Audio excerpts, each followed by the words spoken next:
Operation jackpot আমি মন্ত্রণালয়ে আমাদের সবার বায়োডাটা, পাসপোর্টের কপি যা কিছু দেওয়া দরকার মন্ত্রণালয় দিয়েছে। কারণ ছবিটা শুটিং হবে প্যারিসে। তারপরে কিছু সুইজারল্যান্ডে, বিভিন্ন জায়গায়, যেহেতু মুভির গল্পটাই এভাবে আছে। এই গল্পটাতে আসলে কোনো দলের জন্যে নয়, এই সিনেমাটা হচ্ছে দেশের জন্য। এটা অপারেশন জ্যাকপট। আমরা ইতিহাস জানি বাংলাদেশের, এটা একটা মুক্তিযুদ্ধের ছবি।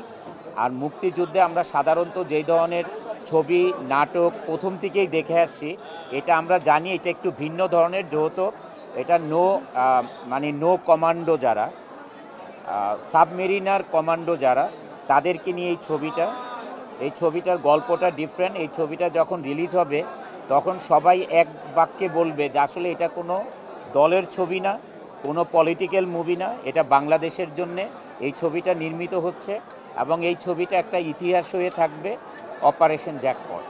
বাংলাদেশের বিজনেস এখন ভেরি টাফ, কারণ ইউক্রেন যুদ্ধের জন্য। আপনারা আবার কেউ মনে করেন না যে বাংলাদেশের বর্তমান পরিস্থিতির জন্য, না, এটা হচ্ছে ইউক্রেন যুদ্ধের জন্য গার্মেন্টস ইন্ডাস্ট্রির বিজনেস ইজ সো টাফ নাও।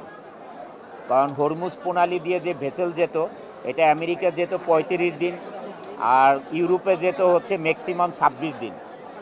আর এখন এই ভেসেল যায় আমেরিকা যায় 62 দিন লাগে, ইউরোপেও 50 দিন লেগে যায়। কারণ হরমুজ প্রণালী দিয়ে ভেসেল না যাওয়ার কারণে বায়াররা আমাদের দেশে এখন অর্ডার কমিয়ে দিয়েছে, সিজন আমরা ধরতে পারছি না বিদায়, এবং প্রাইস কমিয়ে দিয়েছেন।